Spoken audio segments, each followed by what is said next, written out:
Newly released JFK Files offer fascinating insights and remind us of the complexities of history. It's always fascinating and intriguing to connect the dots in such a storied past. We'll get into that in today's episode of the podcast.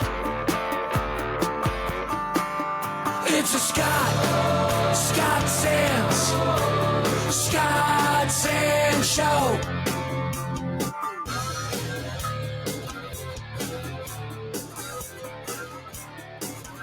Hey there.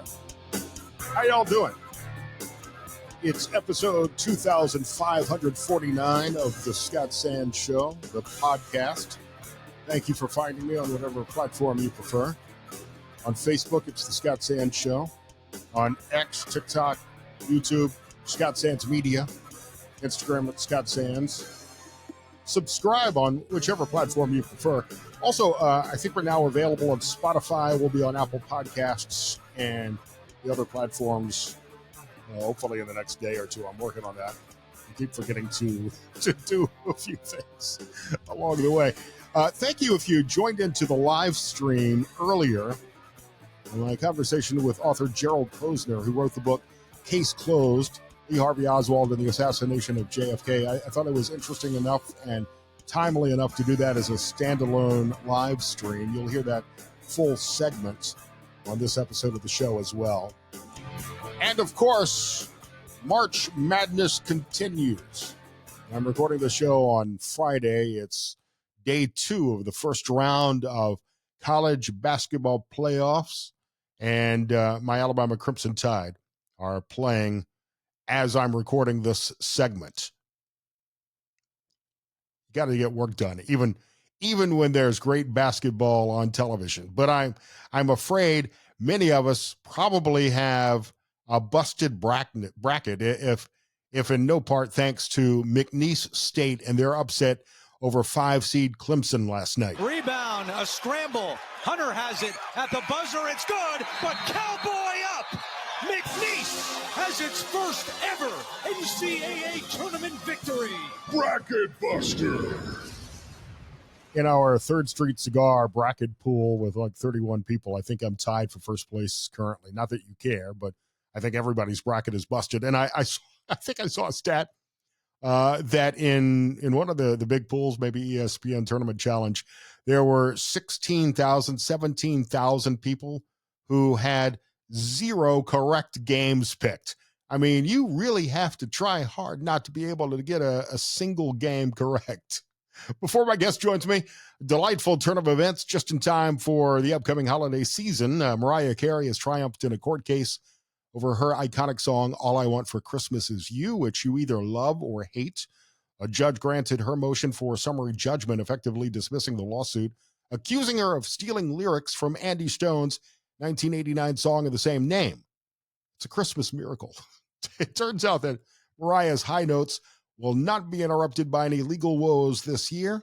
Andy Stone, who, if you're from the coast area like I am, you know, as part of Vince Vance and the Valiants, a great band. I love seeing Vince Vance and the Valiants play on the coast.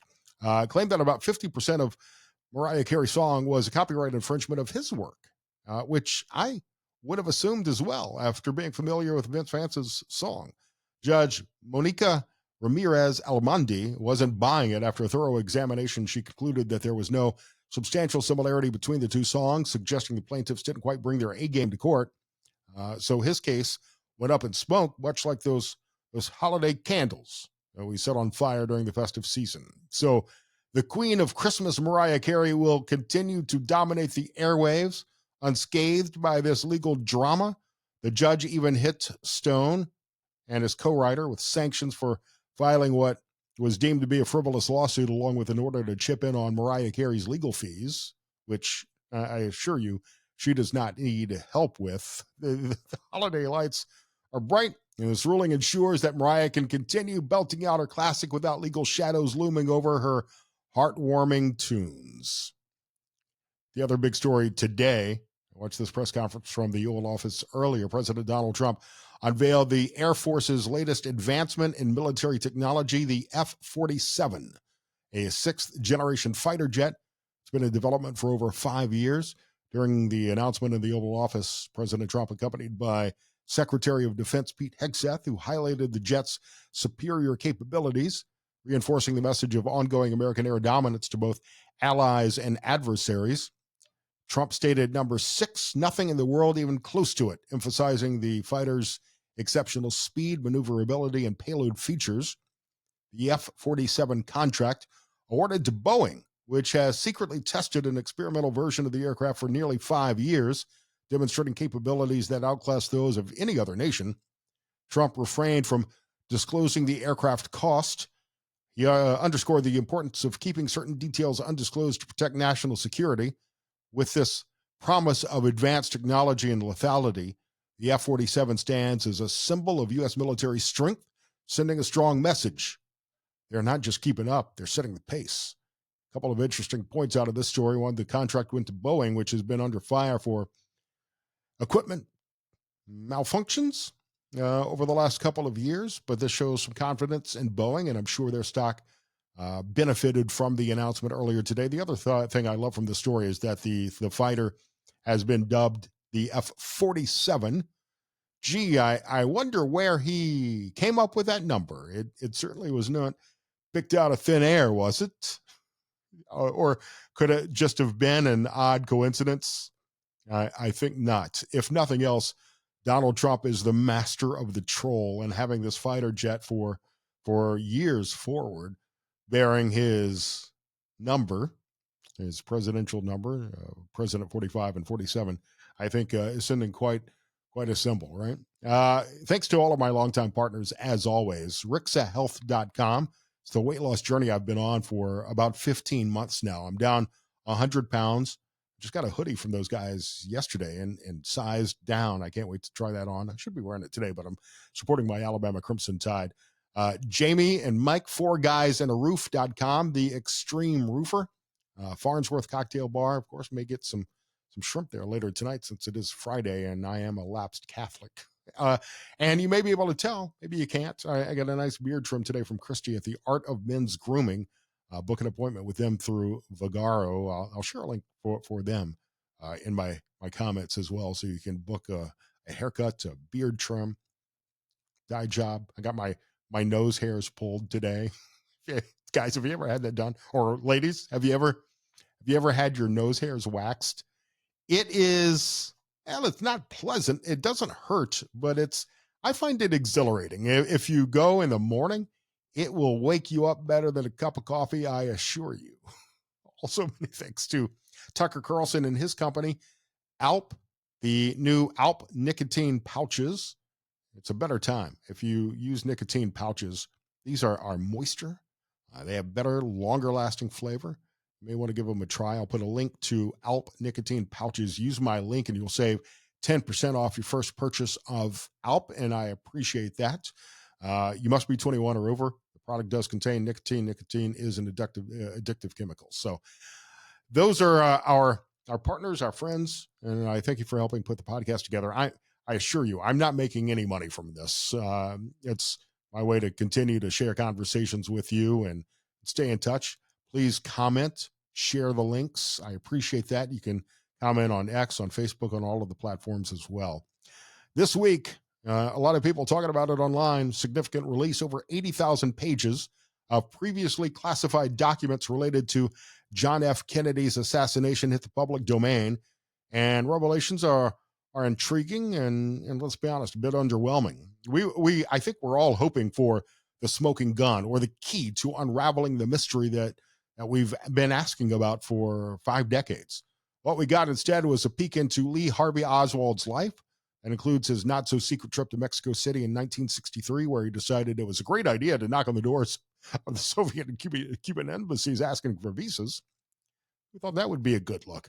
The files also dredge up the infamous second shooter theory, referencing eyewitness accounts that suggest there was indeed a shot from the grassy knoll that fateful day. To make things somewhat juicy, some connections to mob bosses cropping up again. Imagine mobsters grousing about JFK while their ties to Cuba are under scrutiny. I would love to hear the recordings of those conversations. They'd make a fantastic plot twist to a Netflix series, I'm sure. And just when you thought the royal family drama of politics couldn't get any wilder, There are allegations JFK Jr.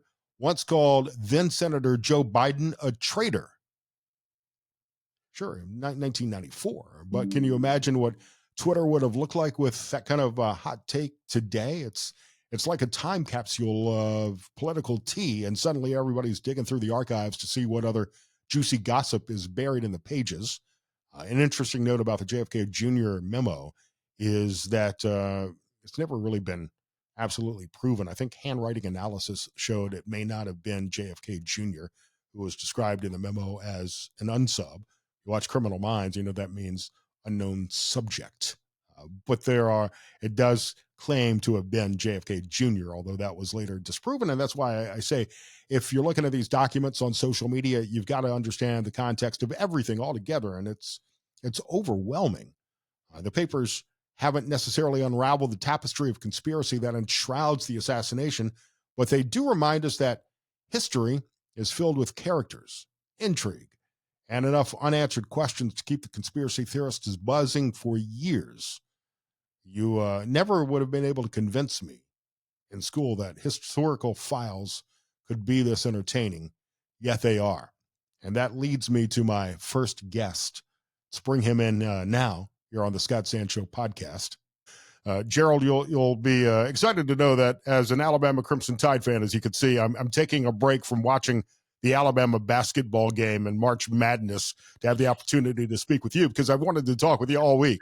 Boy, I will tell you that is really a good test. I'm sorry to do that to you. I didn't realize that. Oh my God! All right, let's make it four of the greatest days for college sports is March. The first 4 days of March Madness with games for like 12 hours all day. I was thinking the Alabama game against Robert Morris wouldn't be one I would mind missing, but it's a closer game than I'd like to see right now. Of course, Murphy's Law. It always is like that. Sure. Gerald Posner is author of the book Case Closed, Lee Harvey Oswald and the Assassination of JFK, and obviously a lot of attention this week on the release of the JFK Files. Last I saw on your X feed, you were up to about 42,000 of the 80,000 pages. How far along have you come today? I've crossed 50,000, which is the good news. I got a little bit more sleep last night. And I hear, some researchers are saying there are only 62,000 in this batch. They're still waiting for the 18,000 additional documents that Trump had mentioned, the day before the release. So maybe I only have another 10,000 ahead of me. I'll find out. Why aren't you using artificial intelligence? Can't you feed this into Grok and ChatGPT and have AI do the hard work for you? Yeah, you can, of course, and I have done it, or I've tried. And the problem is, this is my issue. I don't trust the answers. So they come back and they say, this is what's new. This is what's highlighted. This wasn't said before. And I'm thinking to myself, God, did they miss something? It would be pretty embarrassing if somebody came up at a certain point and said, you didn't see that memo about the CIA and the anti-Castro Cubans and this and that. I would say, well, Grok didn't tell me it was important. So, and there's also another factor, which is that even AI yet, and probably will know soon, doesn't know the stuff that's been out before 20 or 25 years ago that's already been debunked. So some old stories get recycled as headlines in the Daily Mail because they think that somebody was warning about the assassination a few months before, and they don't realize that that's an old story that's already been torn apart a long time ago, but it seems fresh if you don't know the documents. I had this conversation Monday or Tuesday night as the files were coming out. Tuesday night when the files were released, people kept pointing to certain files and documents that were being shared on social media. And I was like, this is, and I certainly have not researched JFK as much as you have, but even I would know that this is information that's already been out there, just maybe with fewer redactions. And much of this is lacking context. It's either been debunked or you got to put it together with one of the other 80,000 files to understand the context of this particular memo. Yeah, and what's interesting, Scott, is that, X is fantastic. Social media is great because you actually watch it play out in real time, what people are thinking about. They put it up right away without much analysis. They see something, what about this? Then it goes viral, something gets hot. And it's what used to happen before the social media and the internet. Conversations would start, rumors would get going, and they would spread around, pretty fast. But now it's instant in terms of X and social media. And if you get an influencer or somebody with a large account to be able to push the theory forward, it takes hold pretty fast. Now, the fire eventually goes out. Somebody brings some common sense to it. I sometimes feel like I'm unfortunately the guy who's next door at a great like spring break party in Cancun or that saying, hey, turn the music down. I'm taking the fun out of it a little bit, but, there's a lot of stuff on there that sounds entertaining, but may not actually be that accurate. What are your thoughts on how these documents, how these files have been released? And there's obviously been talk of it for a long time, and part of the frustration and what has led to many of the conspiracy theories has been the fact that the government has withheld all of these files for decades. How has the National Archives handled the release, in your opinion? Well, one thing, you're absolutely right that the government holding on to these files for all these decades has created and fueled the idea that they're hiding some diabolical secret about the plot to kill the president. And the average person I ask, I don't know what average person means anymore, but if I ask 10 people on the street, hey, what do you think about the JFK assassination? Even if they don't know much about it, many know enough to say, hey, what about those files that they're keeping locked up in Washington? That must be the real secrets. And so I get why people are suspicious about that. Now, the National Archives has done previous releases under this law, and they've been pretty good about giving a finding aid so that you have something you can do a search with. This is the worst of all of the releases made by the National Archives because it's just a document dump. There's no way to be able to search. They are PDF files. You can get them and, of course, make them searchable PDFs, but you have to do it yourself, make it a universal file. I would have liked something that would allow those of us who are looking, let's say you're looking for a CIA officer, James Jesus Angleton, or you're looking for a mobster, you want to know about Gene Khanna or whatever, you could do a name search and find out all the documents it mentioned and immediately look at that. You can't even do that. So it's very difficult to get through. It makes it slow. And I believe that part of the reason for that is that when Trump said, by the way, they're coming out tomorrow. Everybody scrambled. That's right. The National Archives, they said they are. And one of the things that you can tell that it was rushed is that it includes this release, social security numbers of living people. So all the members of the House Select Committee on Assassinations who had worked on in the late 70s, some of them are still alive. Their social security numbers of living people are out there. Identity thieves love that. So the time and time again, the National Archives has been diligent about blocking out social security numbers. It's against the law to release them. This time that didn't happen. I think that was part of the rush.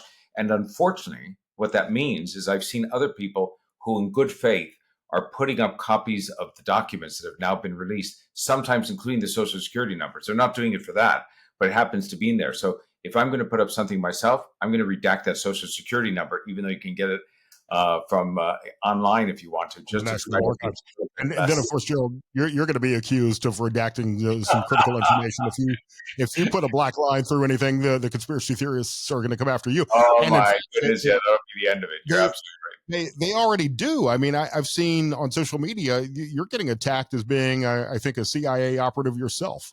So it's so fantastic. When I started out looking at this in the early 90s before I published the book, thinking the mafia was possibly involved in a conspiracy because I was suspicious about Jack Ruby, the nightclub owner with mob ties who ends up killing Oswald, the person arrested for the assassination 2 days after Oswald's in police custody. That looked like a mob silencing to me. Now, when I researched the case, spent a couple of years on it, then I followed the evidence and came to the conclusion, no, it was Oswald who killed Kennedy, and Ruby, for his own warped reasons, ends up killing Oswald 2 days later. Police misconduct and negligence and everything else, but no plot or conspiracy. Now, the thing is, I didn't think at that point that coming to that conclusion, I knew people would disagree with it. They would debate with me. They would say, no, that's not right. I never thought at that moment that people would think because I came to the conclusion that Oswald killed Kennedy alone, I must be part of the plot to cover up the truth. But I get it now. Look, I had to open up a police file at the time after the book was published because I received dead fish in the mail. We got a dead rat's tail. We, meaning my wife and me, got accosted and assaulted once on the street, once on a plane, filed a police report, had a police file opened up. I've written about Nazi war criminals, Chinese gangsters in the heroin trade, Islamic terrorism, and never had to worry about public safety, only when I said it was Oswald alone. And I get it in this sense now. I don't agree with it, but I understand what motivates them. If you think in your heart and soul that the deep state, the CIA, other intelligence agencies killed the president of the United States in 1963, pulled off essentially a perfect crime. They got away with it. They fooled people like me who come along or whatever and think it's the official story. Then Oliver Stone does this film in 1990 that says no, it's a conspiracy and energizes conspiracy theories for a new generation. I come out with my book that says no, I researched it and think it's Oswald alone, and the mainstream press embraces my book. New York Times, Washington Post, Wall The Street media, Journal. the media is in on the The conspiracy. media is in on it because the take is they've never investigated it really. They've been waiting for some Johnny come lately like Posner to come along and say, hey, I investigated, I think it's Oswald. And then they say, oh, he did the right work. We never should have been looking at it in the first place. And then I am up for a finalist as a Pulitzer. All of that is confirmation that the deep state is operating the procedure. And either I must be a total idiot to reach that conclusion. And then they talk to me and they say, no, you're okay. You're not an idiot. So you must be a knowing part of the cover up. That's it. You must be working for the agency. That to me is just a sign of how deeply held that belief is by those people who think it's a deep state conspiracy. They're never going to change their minds about it. We're talking to Gerald Posner. You can find all of his books at posner.com. The one we're talking about now, Case Closed, Lee Harvey Oswald and the assassination of JFK. And you still, even after going through these 80,000 documents, believe that Lee Harvey Oswald acted alone. He was a lone assassin. There was no conspiracy. There, in my opinion, and I've said that this release was going to be a letdown. I've said that from the very beginning. We're not going to get anything really new from this, but it's hard for the American public to believe that one man could change the course of history. And as you're talking about that distrust of the government, and your fascination began with the mafia. I talked to my buddy, author Brad Meltzer, about this last week, in fact, and he traced this through the decades of American history and American sentiment. In the 60s, in the height of the Cold War, there was this deep fear of Russia. So we thought the communists had done it, Russia or Cuba. In the 70s, after Watergate, we began to distrust the government. So the government and LBJ had to be involved. In the 80s, the Godfather movies were hitting their peak, and all of a sudden the mafia did it. Now, certainly today, we have distrust of the media, distrust of the government again, and we don't even believe the actual documents that are coming out today.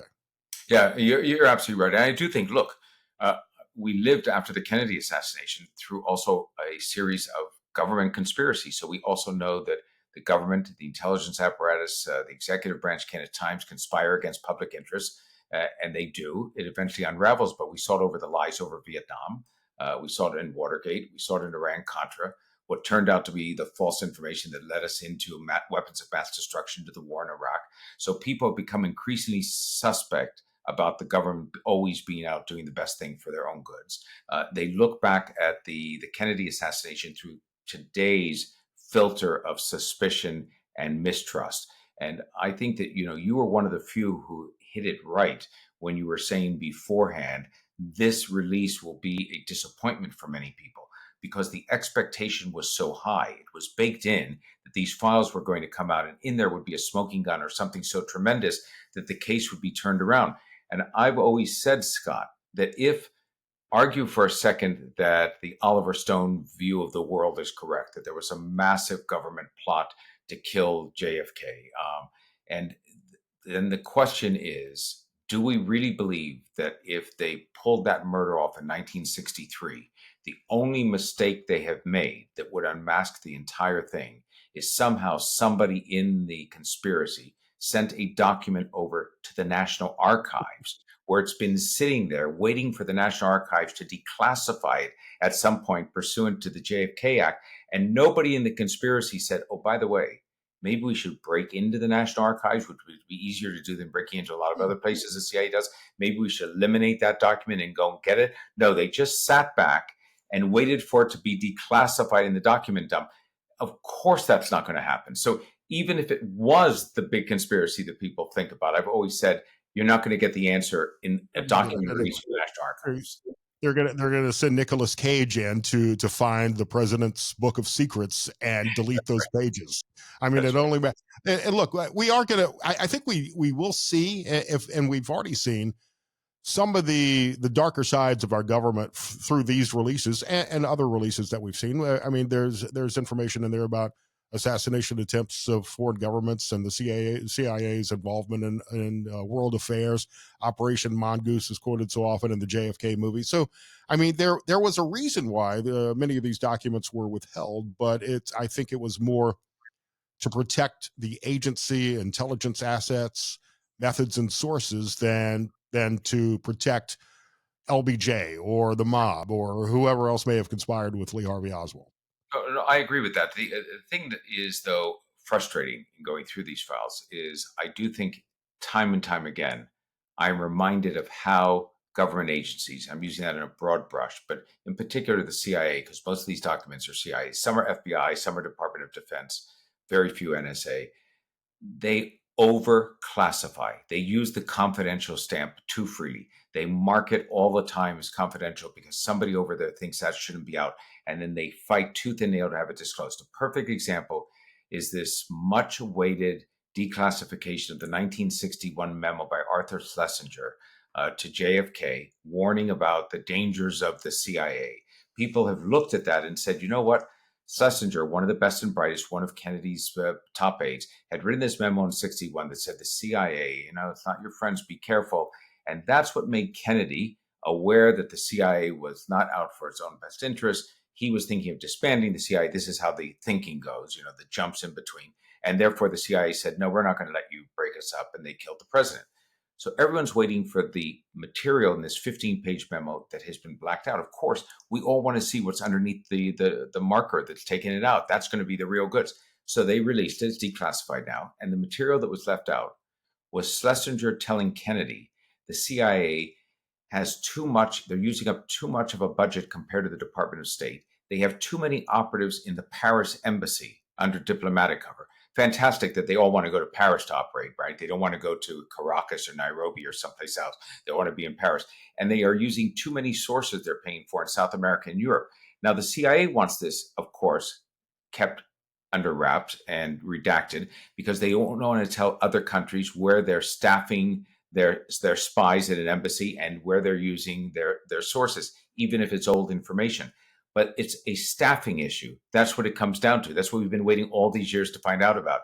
So it's disappointing on the one hand in terms of not adding much substance, but it's also disappointing when you realize that those agencies are protecting their own little minutia of information, their own bureaucratic behinds at the expense of being forthright on these JFK assassination-related files when people have so many suspicions about them. Gerald, I could literally talk to you for hours and compare notes from the JFK Files released this week and your book, Case Closed. I know we've got limited time, so I wanted to try to hit on a few points to back up your assertion that Lee Harvey Oswald was the lone assassin. As you're going through these files, how do you reconcile the competence of Oswald with firearms, his prior attempt on General Edwin Walker? How do you reconcile his marriage to Marina and Soviet law prohibiting marriage to somebody deemed mentally unstable? Some of the files raise questions about potential deception or cover-up in the Garrison investigation. In Case Closed, you talk about his personal motivation for fame as his driving force. How do you reconcile that with his interactions with Soviet officials, stipend from the Red Cross, a stateless passport? I mean, there are a lot of things that don't make sense. Was this just simply an intelligence and law enforcement failure to track a traitor after he went to Russia? Well, it's a great question. The last question, I'm going to go back to some of your others, but you say, Scott, was it a law enforcement intelligence failure? I wrote a piece recently on my Substack about was the assassination preventable? That's what I was looking to find in these documents, aside from Oswald, meaning that there's no question that we were a year after the Cuban Missile Crisis, which brought us to the edge of World War III. We're in the heart of the Cold War. Cuba is viewed as an enemy satellite country that's really a Soviet satellite at this point and is dangerous. There are no Cuban diplomatic missions in the United States because they've all been kicked out, no embassies. So the closest one to the United States is in Mexico City. There is no doubt in my mind that the American CIA had a lot of surveillance on that Cuban mission because they want to know what was going on, and on the Soviet mission and embassy there. When Oswald visited both of those just 6 weeks before the assassination, the question is, how much did the CIA learn about Oswald's unhinged behavior. We now know, after the fall of the Soviet Union, when the Soviets made their files available, and the KGB agents Nechepurenko and Kostikov, who were at the Soviet mission, gave their testimony about their confrontation with Oswald, that Oswald took out his pistol at one point, a .38 caliber, the one that he killed a policeman with after the assassination, slammed it on the counter when one of the KGB agents jumped up, grabbed it, emptied it from the bullets. When they let him out of that embassy that day, one of them, Nechepurenko, said they viewed him as, quote, psychotic. Now, Soviets thought that, but did the CIA pick up that information? Did they know that it happened? Because if they did, what they were supposed to do is pass that information to the FBI when Oswald re-entered the country 10 days later. The FBI, who had an open investigation on Oswald because he had returned as a defector from the Soviet Union, would have marked his case a priority, and maybe that would have changed history. We don't know. All the cards would have had to fall into place the right way. But we know that the agencies don't share information very well. They didn't even do that on 9/11. So they certainly weren't doing it back in 1963. When you talk about things like Oswald's marksmanship, his ability to carry out the assassination, I know that this type of answer infuriates people. A lot of answers I give infuriate people, but this one particularly does. And that is, there is a bit of luck involved in a successful assassination. So Oswald, I don't care if he's the greatest shooter in the world or a mediocre shooter. We saw that in Butler, Pennsylvania, in the attempt on Donald Trump's life. Right, from a good shooter who misses Trump by that little quarter of an inch. Remember, you see the target being the president of the United States in Butler or in Dallas. I don't care how many times you've thought about it in your head, how many times you practiced at a range or whatever else. Your adrenaline has to be pumping up to its highest degree. You're suddenly in the moment. And with Oswald, he's afraid he's going to be spotted by all the people who come out from the motorcade. At Butler, there are people shouting for a minute, there he is on the roof and everything else. And you still have to be able to aim and take that shot. Now, with Oswald, 3 shots. One misses entirely. Likely the first shot where a tree is somewhere in the line and that bullet's deflected and goes out 500 feet from the depository, knocks off a piece of concrete on a curbstone and wounds a bystander. The second shot, he has 3.5 seconds to recock the bolt on his World War II military rifle, aims again through his 4-power scope, shoots, not fatal, hits Kennedy in the high neck region, comes through the front of the neck and goes on to Connally, the so-called single bullet into the right. Then he gets the longest period of time for the last shot, a full 5 seconds, recocks, aims again. And the major mistake made on this is by the security detail, the Secret Service, not intentionally, but the oldest member of the security detail that day was the driver of the limo, William Greer, 52 years old. He testified to the Warren Commission. I turned around after the first shot when I heard it, and I was looking at the president, the second shot, and then I turned around and I was speeding out of Dealey Plaza when I heard this terrible sound behind, like, something being hit. It was the president's head being hit with a bullet. Not true. The film shows that testimony is incorrect. The Zapruder film, the home movie of the assassination, shows that the driver of the limousine turns around to look at the president and the commotion behind him after the second shot, which is the wounding shot. He's actually slowed the limo up, which was going at 10 to 11 miles an hour, to about 5 miles an hour in a straight line, not taking any evasive action. Kennedy's wrapped in a back brace. We forget about that often, right? So he can't fall over. He's lulled a little bit to the left. His wife, Jacqueline's looking at him. That Oswald gets the straight-on shot through his 4-power scope. It looks like it's 25 yards away. At that point, it's 100 yards with the distance of the third shot. He hits Kennedy in the right rear portion of the head and blows out the front of the head. An inch and a half higher, he misses. Now and it's a failed assassination. We know that with Reagan, if the bullet from Hinckley had been an inch over, it would have killed Reagan. With Trump at Butler, an inch over into Trump's head and he's dead. And so when I say these assassinations are literally a matter of inches at times, I mean that. The difference between Oswald having been a failed assassin or not was that close. And that's why I always say I'm not as impressed by his marksmanship. It was good enough on that day. I hear people say all the time, "Oh, by the way, that rifle and that scope, that they were pieces of junk." But my answer to that is, even if you don't believe Oswald was the shooter, some shooter used that rifle, that scope, and those bullets to kill the president that day. So it was good enough for the assassination for someone to be able to use. It's just the common sense part of what you come back to on this. And you said, a moment ago, Oswald looking for fame. It's not that easy for me, a soundbite on Oswald's motivation. And I even wrote a piece once, another Substack, calling him the equivocal assassin. And what I mean by that is the night before the assassination, Oswald went to pick up his rifle because it was stored in the garage where Marina was staying, his wife. They were separated. She was staying with his friend Ruth Payne. And he gets his rifle, and then he has a discussion with Marina because they're separated. They've had a very tempestuous relationship. He's beaten her at times, and he says, "Come back with me."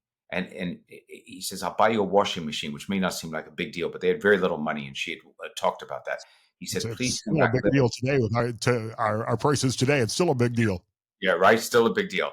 Let's do it. Let's try again to get it going. And she says, "I was so stubborn. I was so mad at him. I didn't even give him an opening to it. I didn't do it." At overnight, when they slept together in the same bed, she said at one point her foot went over and rested on his leg, and he pushed it away with this ferocity. And she thought to herself, "My, he's in a mean mood."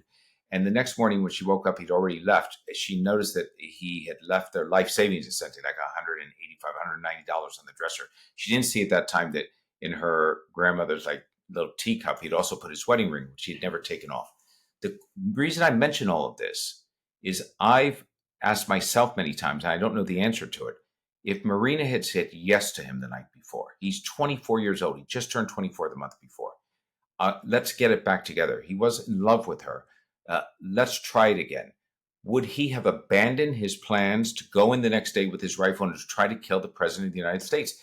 People don't like to think that an assassin, they want to think that an assassin is committed to the assassination.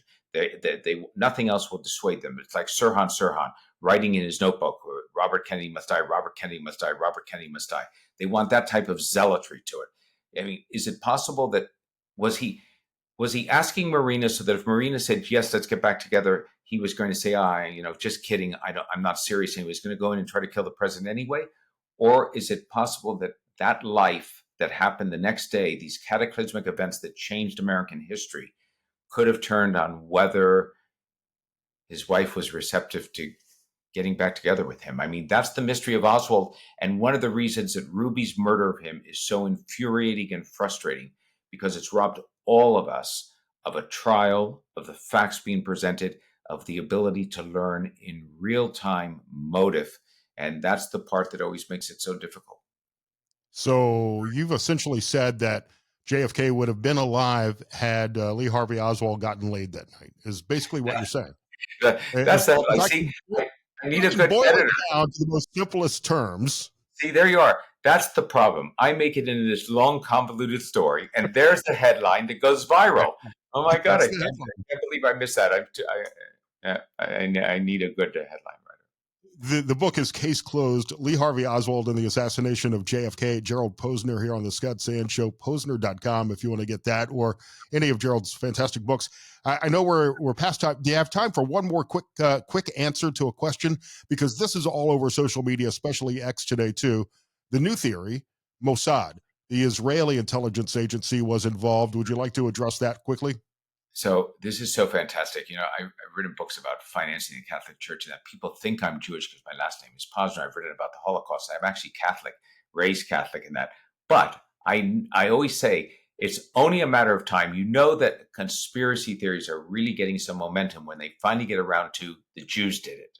And so here we finally have on the Kennedy assassination, the wonderful part that after all these years, there's a part of a memo that says, with Angleton, James G. Angleton, the counterintelligence chief, don't tell. And then it's finally unmasked in these declassified files, and it's Israeli intelligence. There are other files that talk about Romanian intelligence, UK intelligence, French intelligence, but the Israeli intelligence suddenly has everybody buzzing. So here's how the theory goes. I love this. Forget the fact that it doesn't have facts, but you take that little bit about Israeli intelligence and Angleton, and now you're off and running. So Israel must have stolen or gotten the ability to build its nukes back in the early 60s from America. They either stole them, in which case Angleton was saying, you've got to give us some favor back for having stolen the secrets, or maybe they had actually cooperated and the CIA had given them the information. Now they said, now you still have to do something for us.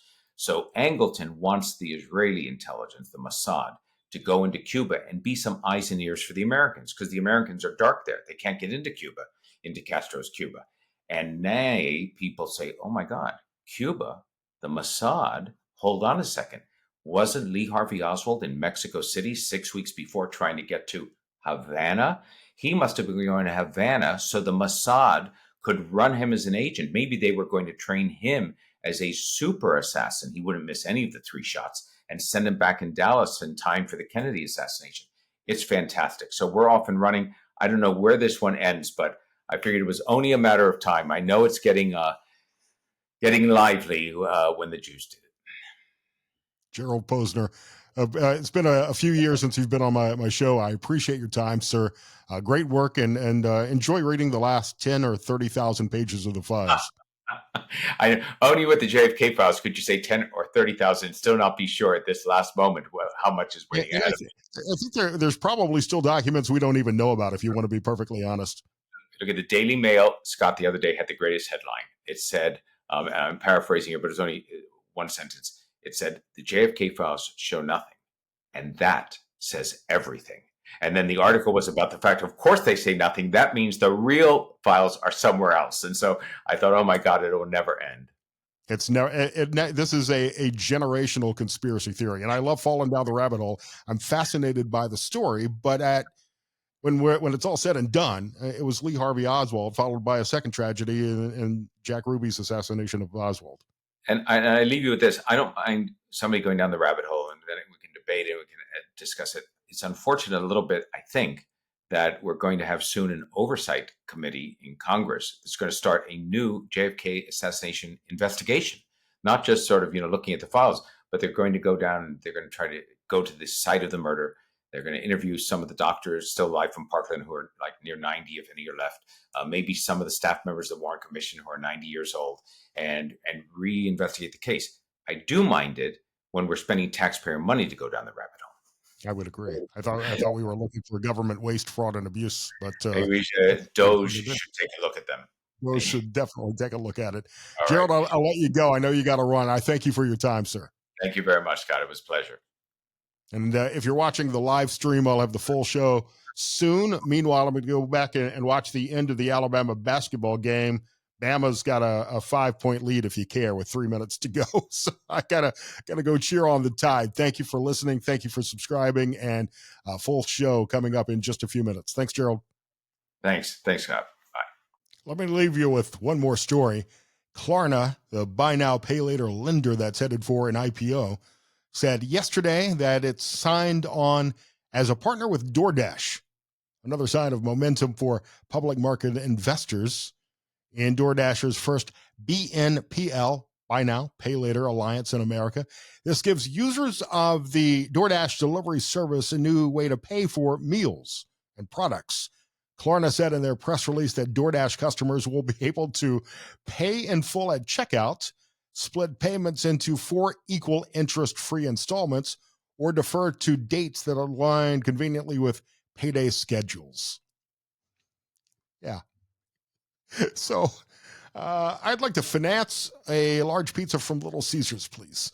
Klarna, which is a company headquartered in Sweden, filed its prospectus for an IPO last week to list on the New York Stock Exchange. They've got a lot of revenue. It's up 24% to $2.8 billion. Operated adjusting income was $181 million, which swings from a loss of $49 million last year. Monday, CNBC reported that Klarna will be the exclusive provider of buy now, pay later loans for OnePay, which is the Walmart-backed fintech company. In the Klarna press release, the chief commercial officer said, "Our partnership with DoorDash marks an important milestone in Klarna's expansion into everyday spending categories." And this company, by the way, has been around for a long time, since 2005. 675,000 merchant partners in 26 countries. But I made the joke last night. Do you really want to take a 30-point hit on your credit score to get a taxi for your burrito? I can imagine the calls into Dave Ramsey. "Hi, Dave. My debt is $330,000 on my home, $36,000 in credit card debt, $28,000 on my car, $12,000 personal loan, $6,300 to DoorDash. I make $43,000 a year in take-home pay. How do I get out of this debt?" It doesn't really make any sense to me. I can't imagine Dave Ramsey's reaction to this, although it does remind me of when McDonald's or Burger King, one of those two in the 1990s, enabled payments with credit cards.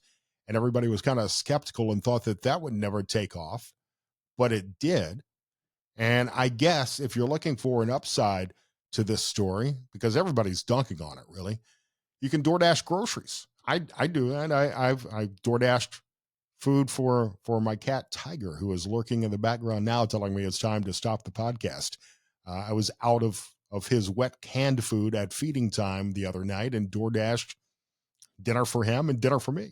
So, okay, I guess in a pinch, if you're in a desperate situation and you need food, you need groceries, this could be a viable option to get groceries for the next 3 days. It could make the difference for some between eating and not being able to eat until your next payday. So there may be some benefit, but I would encourage you, and certainly I'm not the guy to be taking financial advice from.